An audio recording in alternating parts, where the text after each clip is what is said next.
교통사고로 숨졌다는 연락을 받고 장례까지 다 치른 사람이 살아있고 무사히 살아남아 병원에서 치료 중이던 딸이 내 자식이 아니라면 심정이 어떨까요? 운명의 장난 같은 일이 실제로 벌어졌습니다. 2013년 3월 24일 새벽 자유로를 질주하던 승용차 한 대가 경기도 고양시 초입에서 도로에 방음벽을 들이받더니 곧이어 차에서 검은 연기가 새어나오기 시작합니다. 그리고 그 검은 연기 사이로 산산조각난 차 형체가 드러났는데요. 당시 30대였던 운전자는 치료를 받다 숨졌습니다. 그런데 이 차 안에 운전자뿐만이 아닌 얼굴을 심하게 다친 10대 여성 2명이 더 있었습니다. 경찰 조사 결과 한 명은 17살 김양, 또 다른 한 명은 14살 안양. 친구와 선배들을 통해서 서로 알고 지낸 사이였어요. 도대체 사건 당일 무슨 일이 있었던 걸까? 17살이었던 김양이 3월 22일 후배인 안양의 집에 놀러를 온 거예요. 그렇게 하루 같이 잔 겁니다. 그리고 다음날 버스 타는 데까지 바래다 주고 오겠다며 둘이 함께 집을 나선 거예요. 그러고 사고가 난 겁니다. 앞서 말씀드렸지만 운전자는 사망, 10대 소녀였던 한 명은 중상, 또 다른 한 명은 사망한 상태였습니다. 이제 문제는 이 소녀들의 신원을 확인하는 일. 두 소녀는 얼굴이 심하게 다친 상황으로 얼굴로는 구분이 힘들었고요. 미성년자인 만큼 지문 등록도 돼 있지 않았습니다. 신분증도 없고 소지품이라고는 잠금 장치가 걸려있는 핸드폰 뿐이었어요. 누가 누군지 불확실했습니다. 이에 경찰은 바로 친부모들에게 신원 요청을 했습니다. 맨 처음에 도착한 사람은 안양의 어머니였어요. 안양 어머니가 병원 응급실에 있는 소녀를 보고 얘가 내 딸이다, 얘가 안양이다 라고 말을 한 거예요. 그리고 1인실에 있었던 이미 고인이 된 망자를 보고는 얘는 내 딸이 아니다. 뒤이어서 김양의 어머니도 오셨습니다.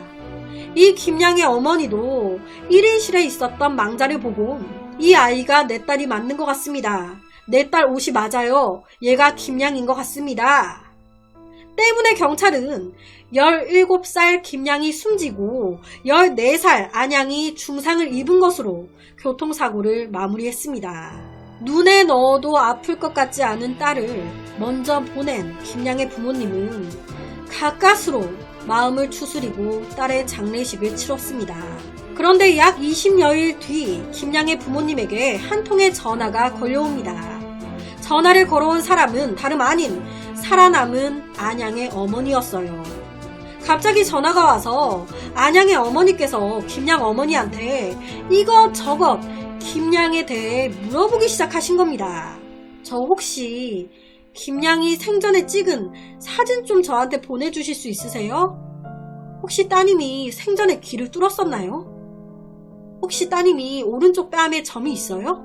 혹시 따님 키가 어떻게 돼요? 아니 이미 사망해서 장례까지 치룬 내 딸의 신상 이것저것을 막 캐묻기 시작하니까 이상하잖아요. 아, 저희 딸 오른쪽 뺨에 점 있고요. 귀는 안 뚫었어요. 키는 한 몇 정도 돼요. 왜요? 아니에요. 뭔가 찜찜하잖아요. 중환자실에 있던 안양이 일반 병실로 옮겼다는 소식을 듣고 김양의 어머니는 혹시 사고 당시 상황이라도 알 수 있을까 싶어 안양의 병문안을 가게 됩니다. 그리고 그곳에서 김양 어머니는 놀라 까무러칠 뻔했습니다. 죽었다던 내 딸 김양이 버젓이 병원 침대에 누워있는 거예요. 죽은 줄 알고 장례식까지 치렀는데 그랬는데 내 딸이 살아있네? 이게 무슨 상황이야? 병원에 있던 소녀 또한 김양의 어머니를 보고 엄마 하면서 울기 시작했습니다. 이 김양의 엄마 또한 단박에 알았어요. 얘가 내 딸이라는 걸. 그런데 가운데서 이 안양의 어머니는 벙찌는 거예요. 뭐야 지금? 얘 내 딸인데? 아줌마, 왜 아줌마 자식 버젓이 두고 남의 자식한테 내 딸이라고 그러세요? 그러니까 이때 김양의 어머니가 내가 내 새끼도 못 알아보겠습니까? 지금 병원에 있는 애가 내 딸이에요. 당신 딸 안양이 아닌 내 딸 김양이라고요. 이런 상황에 안양의 어머니는요, 이제 안양이 뇌를 다쳐서 정신이 없으니까 그냥 다 엄마인 나로 보여서, 엄마로 보여서 아무한테나 엄마 하나보다 라고 생각을 하신 거예요. 이름 또한 그래요. 김양 하고 부르면 네 합니다. 그런데 이때 너 김양 아니잖아, 안양이잖아, 안양 맞지? 하잖아요? 그러면 이 소녀가 또 네 하는 거예요. 너 이름 안양이지? 네. 너 이름 김양이잖아. 네. 병원 관계자들 역시도 환자가 본인 이름과 다른 이름을 혼동하는 경우도 있다고 얘기했습니다. 실제로 이 환자도 그랬다고. 사고 후 20일 동안 극진히 보살펴온 안양의 어머니. 한 번도 내 딸이 아닐지도 모른다는 생각을 해본 적이 없으셨습니다. 여기서 선뜻 이해가 안 되실 거예요. 아니, 얼굴만 딱 봐도 알겠구만. 자기 딸 구분을 못한다고? 이게요, 제가 처음에 그랬잖아요. 얼굴을 두 소녀 다 많이 다쳤다고. 그러니까 얼굴에 붕대를 많이 감고 있었던 거예요. 그러다 보니 부모님들이 얼굴이 거의 가려진 상태에서 딸들을 가려야 되는 겁니다. 거기다 목소리가, 이런 상황에서 이 소녀가 본래 목소리가 나왔겠습니까? 죽다 살았는데 다 쉬어가지고 힘든 목소리가 나왔겠죠. 그러다 보니 크게 이제 구분을 못 하셨던 거예요. 실제 안양의 어머니는 경찰이 사망한 아이를 확인하라고 하더라고요. 그래서 내가 내 자식도 아닌데 그 애를 왜 확인하냐고. 지금 병실에 있는 애가 내 딸이 맞다고. 이제 부상이 많이 심하긴 했지만 병실에 있는 이 아이가 내 딸이라고 확실하게 생각을 했다라고 얘기했습니다. 그리고 사망한 걸로 생각하고 장례까지 치렀던 김양의 어머니는 딸이 죽었다고 하니까 끊임없이 눈물만 나오고 불쌍하고, 시신을 확인하긴 했지만 상처가 심하고 그랬는데 그걸 어떻게 자세히 보냐고요. 자식이 죽었다는데 끌어안고 울기만 하죠. 그러고 장례를 치른 거예요. 라고 얘기하셨습니다. 시간이 지나면서 치료를 받던 소녀는 온몸에 감고 있던 붕대를 하나하나 풀기 시작했습니다. 그런데 안양 아니잖아요. 김양이잖아요. 뭔가 조금 안양의 어머니가 이상하다 생각을 하셨던 거예요. 내 딸인 것 같은데 아닌 것도 같은 이상한 느낌. 그래서 혹시나 하는 마음에 김양 어머니에게 전화해 이것저것 김양에 대해 물어봤던 겁니다. 하지만 이런 모든 상황 자체가 믿겨지지가 않잖아요. 믿고 싶지 않잖아요. 이에 병상에 누워있는 딸을 놓고 김양의 어머니 그리고 안양의 어머니가 서로 자기의 딸이라고 주장하기 시작했습니다. 믿을 건 유전자 검사뿐이었어요. 검사 결과 교통사고로 살아난 소녀는 안양이 아닌 숨진 줄 알고 장례까지 치렀던 김양이었습니다. 두 소녀의 생사가 뒤바뀐 순간이었어요. 참, 아무리 그래도, 아무리 얼굴이 다쳤다곤 하지만 어떻게 부모가 딸을 알아보지 못할 수 있을까?